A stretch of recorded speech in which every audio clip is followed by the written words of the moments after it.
The following documentary presents new developments in neuroscience and a solution to the many current unsolved problems in physics. While it keeps clear of metaphysical correlations and is solely focused on scientifically verifiable data, it also has philosophical repercussions pertaining to life, death, and the origin of the universe. Due to its many layers and density in presentation, it may require multiple viewings to fully comprehend its implications, even though considerable effort has been made to simplify the complex scientific concepts that are discussed. Furthermore, I would like to thank the author for allowing me to follow and report on his work, as he wanted to remain dedicated to his research and avoid becoming involved in its media coverage.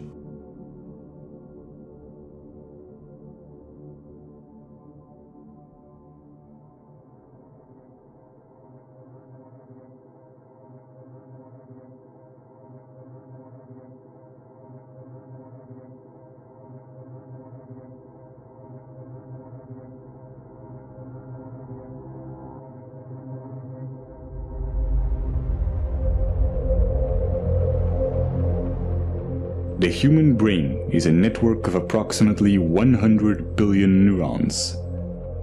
Different experiences create different neural connections which bring about different emotions. And depending on which neurons get stimulated, certain connections become stronger and more efficient, while others may become weaker. This is what's called neuroplasticity. Someone who trains to be a musician will create stronger neural connections that link the two hemispheres of the brain in order to be musically creative. Virtually any sort of talent or skill can be created through training. Rudiger Gamm, who was a self-admitted hopeless student, used to fail at basic math and went on to train his abilities and became a famous human calculator, capable of performing extremely complex mathematics. Rationality and emotional resilience work the same way. These are neural connections that can be strengthened. Whatever you are doing at any time, you are physically modifying your brain to become better at it. Since this is such a foundational mechanism of the brain, being self-aware can greatly enrich our life experience.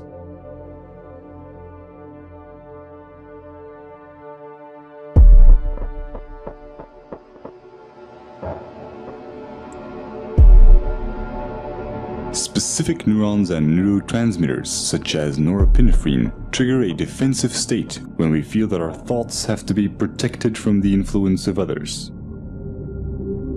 If we are then confronted with differences in opinion, the chemicals that are released in the brain are the same ones that try to ensure our survival in dangerous situations. In this defensive state, the more primitive part of the brain interferes with rational thinking, and the limbic system can knock out most of our working memory, physically causing narrow-mindedness. We see this in the politics of fear, in the strategy of poker players, or simply when someone is stubborn in a discussion. No matter how valuable an idea is, the brain has trouble processing it when it is in such a state. On a neural level, it reacts as if we're being threatened, even if this threat comes from harmless opinions or facts that we may otherwise find helpful and could rationally agree with.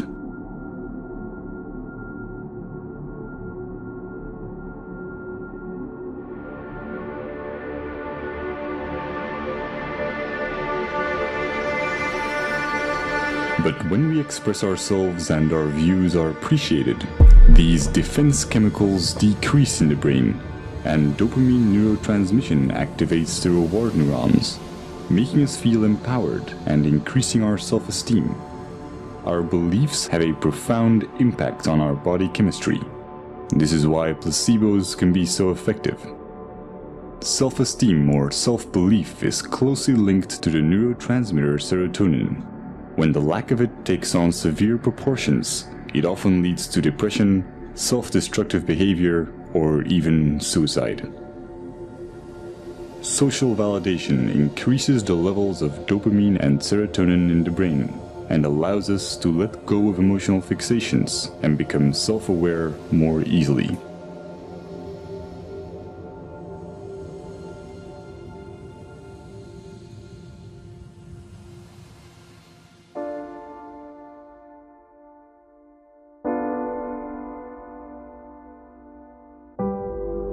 Social psychology often looks at the basic human need to fit in and calls this the normative social influence.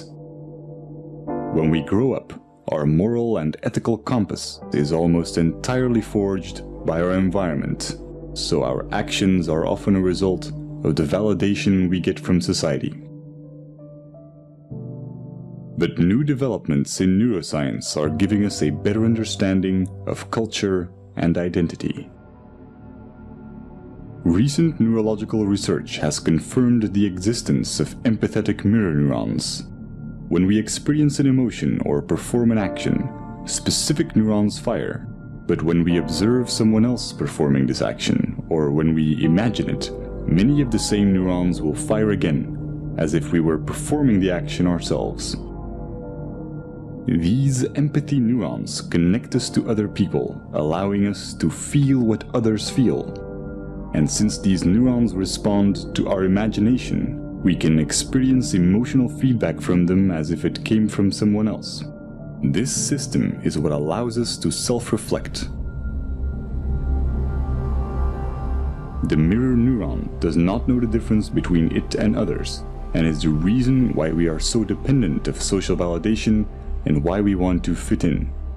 We are in a constant duality between how we see ourselves and how others see us. This can result in confusion in terms of identity and self-esteem, and brain scans show that we experience these negative emotions even before we are aware of them. But when we are self-aware, we can alter misplaced emotions because we control the thoughts that cause them. This is a neurochemical consequence of how memories become labeled when retrieved, and how they are restored through protein synthesis. Self-observing profoundly changes the way our brain works. It activates the self-regulating neocortical regions, which give us an incredible amount of control over our feelings. Every time we do this, our rationality and emotional resilience are strengthened. When we are not being self-aware, most of our thoughts and actions are impulsive. And the idea that we are randomly reacting and not making conscious choices is instinctively frustrating. The brain resolves this by creating explanations for our behavior and physically rewriting it into our memories through memory reconsolidation, making us believe that we were in control of our actions. This is also called backward rationalization, and it can leave most of our negative emotions unresolved and ready to be triggered at any time. They become a constant fuel to our confusion, as our brain will keep trying to justify why we behaved irrationally.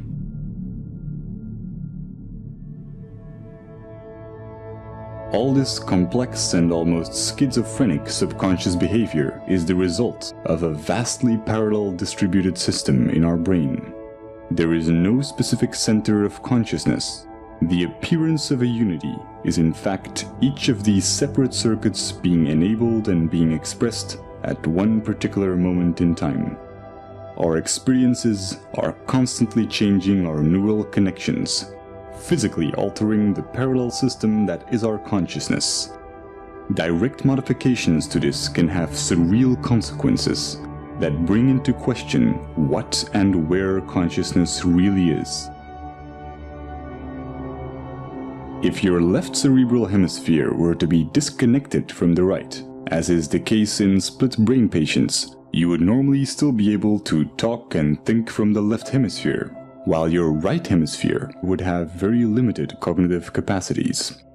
Your left brain will not miss the right part, even though this profoundly changes your perception. One consequence of this is that you can no longer describe the right half of someone's face, but you will never mention it. You will never see it as a problem or even realize that something has changed. since this affects more than just your perception of the real world and also applies to your mental images. It is not just a sensory problem, but a fundamental change in your consciousness.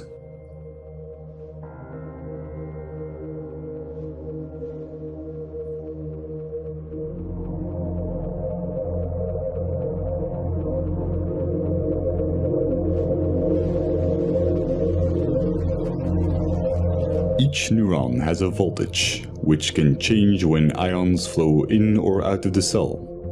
Once a neuron's voltage has reached a certain level, it will fire an electrical signal to other cells, which will repeat the process. When many neurons fire at the same time, we can measure these changes in the form of a wave. Brainwaves underpin almost everything going on in our minds, including memory, attention, and even intelligence. As they oscillate at different frequencies, they get classified in bands such as alpha, theta, and gamma. Each are associated with different tasks. Brainwaves allow brain cells to tune into the frequency corresponding to their particular task while ignoring irrelevant signals, similar to how a radio homes in on different waves to pick up radio stations. The transfer of information between neurons becomes optimal when their activity is synchronized. This is the same reason why we experience cognitive dissonance, the frustration caused by simultaneously holding two contradictory ideas. Will is merely the drive to reduce dissonance between each of our active neural circuits. Evolution can be seen as the same process where nature tries to adapt or resonate with its environment.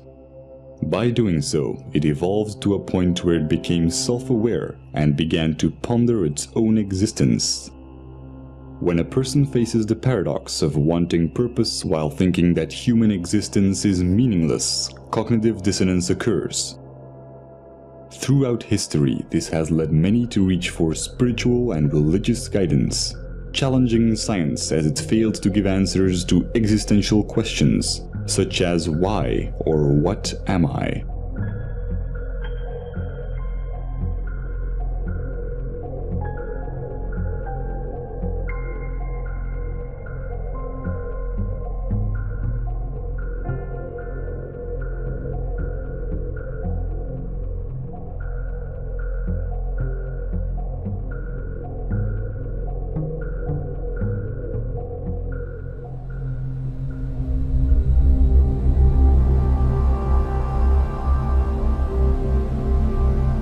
The left cerebral hemisphere is largely responsible for creating a coherent belief system in order to maintain a sense of continuity towards our lives.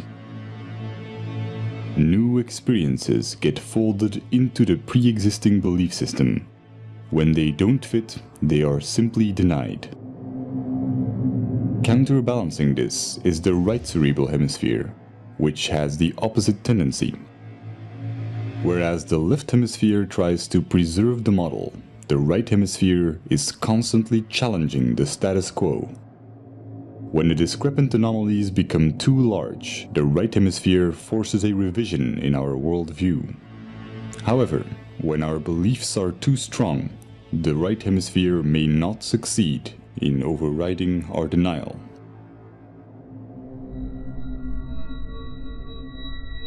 This can create a profound confusion when mirroring others.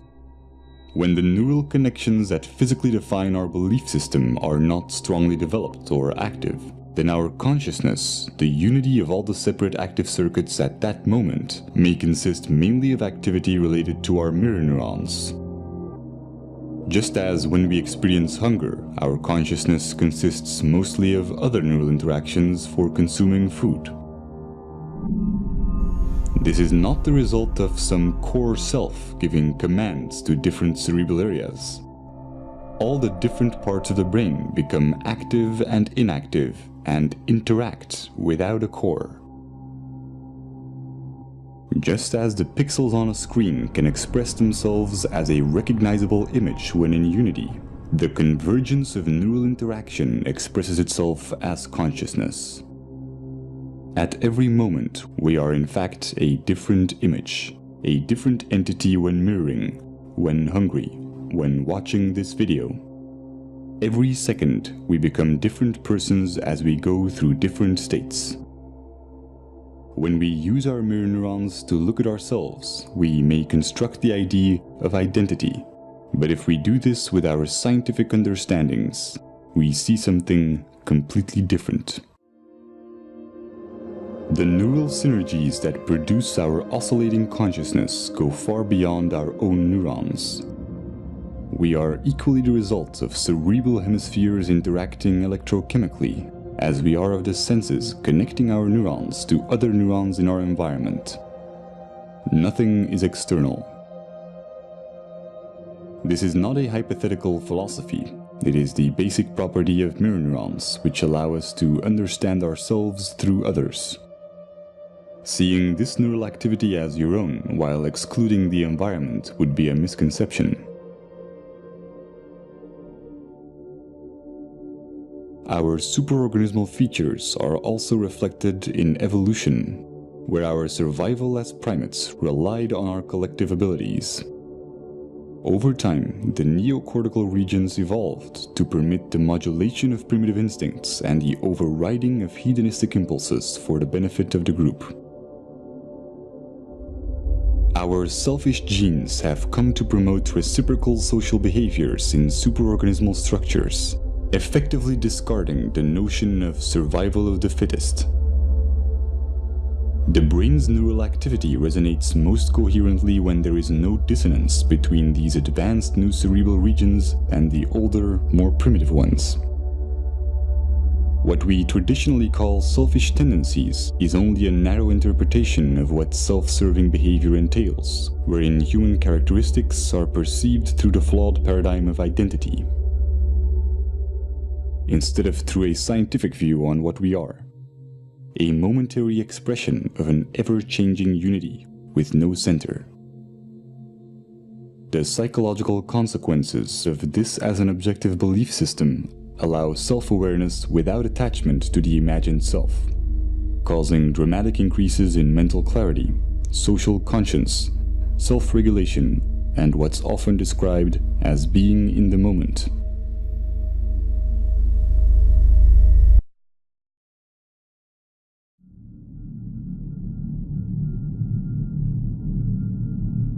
The common cultural belief has mostly been that we need a narrative, a diachronic view on our life to establish moral values. But with our current understandings of the empathic and social nature of the brain, we now know that a purely scientific view with no attachment to our identity or story yields a far more accurate, meaningful, and ethical paradigm than our anecdotal values.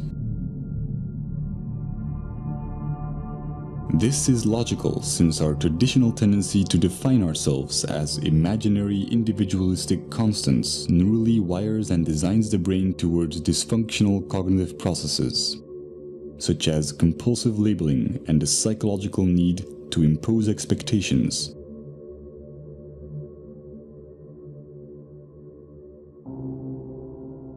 Practical labeling underpins all forms of interactions in our daily lives. But by psychologically labeling the self as internal and the environment as external, we constrain our own neurochemical processes and experience a diluted disconnection.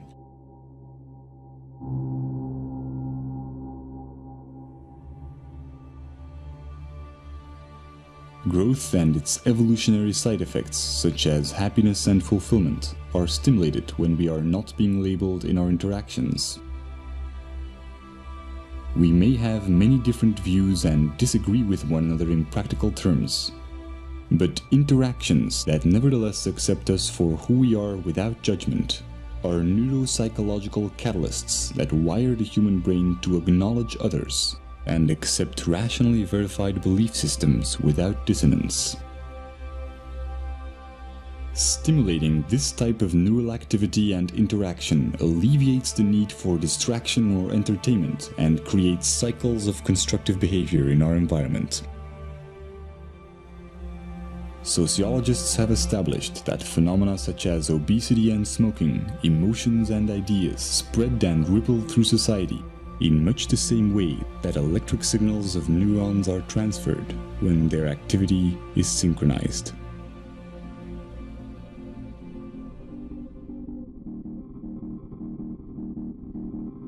We are a global network of neurochemical reactions, and the self-amplifying cycle of acceptance and acknowledgement, sustained by the daily choices in our interactions, is the chain reaction that will ultimately define our collective ability to overcome imagined differences and look at life in the grand scheme of things.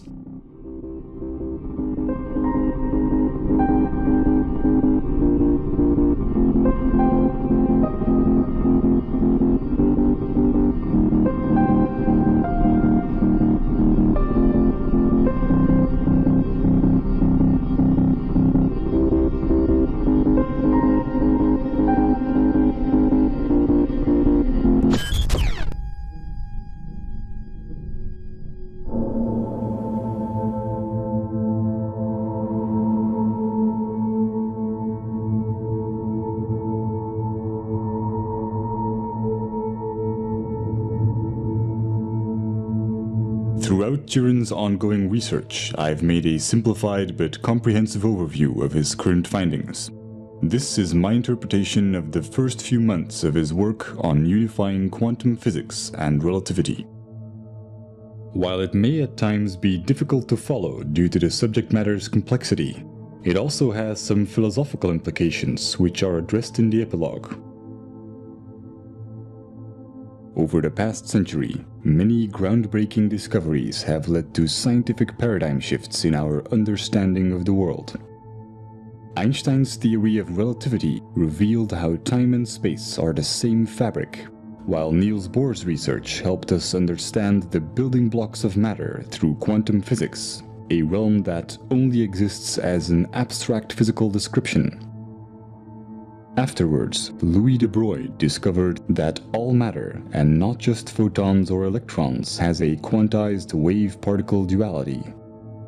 These breakthroughs have led to new schools of thought about the nature of reality and have inspired popular metaphysical and pseudoscientific theories, such as the human mind being able to command the universe through positive thinking.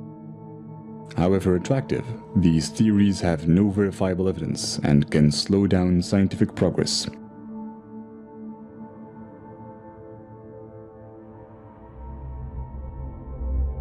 Einstein's laws of special and general relativity are applied in modern-day technologies, such as GPS satellites, where the accuracy of calculations would drift more than 7 miles a day, if consequences such as time dilation would not be taken into account.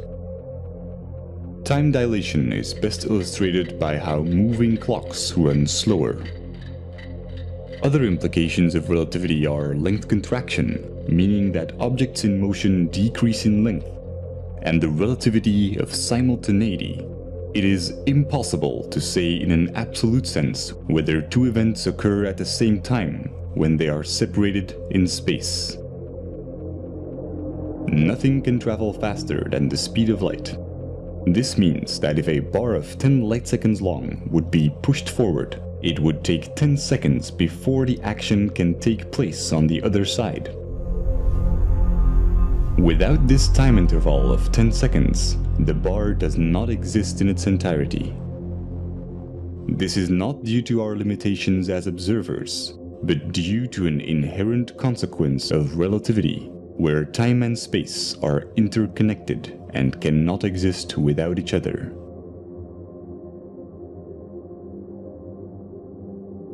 Quantum physics provides a mathematical description of much of the wave-particle duality and interactions of energy and matter.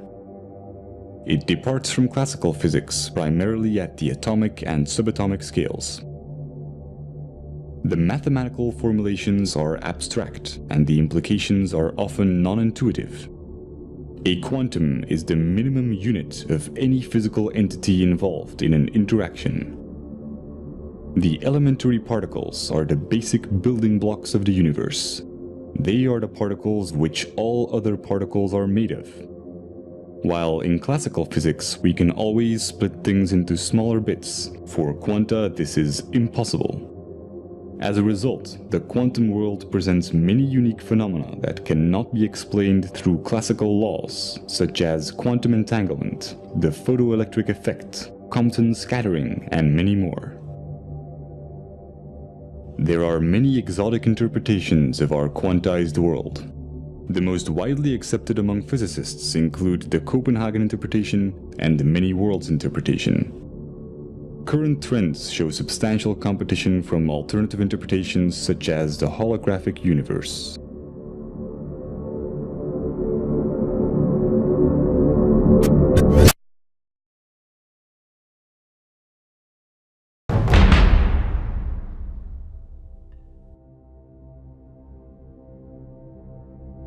While both quantum physics and Einstein's laws of relativity are essential to our scientific understandings of the universe, there are many unsolved scientific problems, and thus far, no unifying theory. Some of the current questions are: why is there more observable matter than antimatter in the universe? What is the nature of the arrow of time? What is the origin of mass? One of the most important keys to finding the answer to these problems are de Broglie's equations, for which he was awarded the Nobel Prize in Physics. This formula shows how all matter has a wave-particle duality, meaning that there are moments in which it behaves as a wave, and others where it behaves as a particle. The formula combines Einstein's famous E is mc² equation with the quantized nature of energy. Experimental evidence includes the interference pattern of C60 fullerene molecules in a double-slit experiment. The fact that our consciousness itself seems to be made up out of quantized particles has been the subject of many mystical theories. And while the relation between quantum mechanics and consciousness is unlikely to be as magical as recent esoteric movies and literature claim, there is nevertheless a profound implication.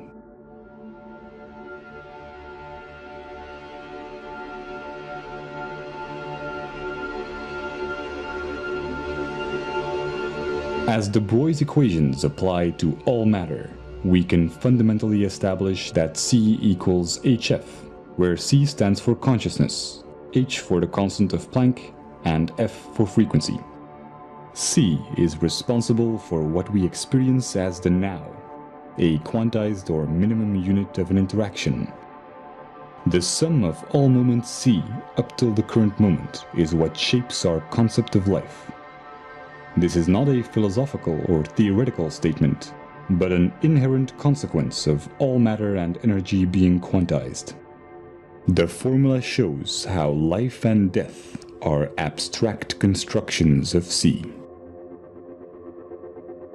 Another consequence of de Broglie's equations is that the rate at which matter or energy fluctuates and acts like a wave or a particle is relative to the frequency of the frame of reference.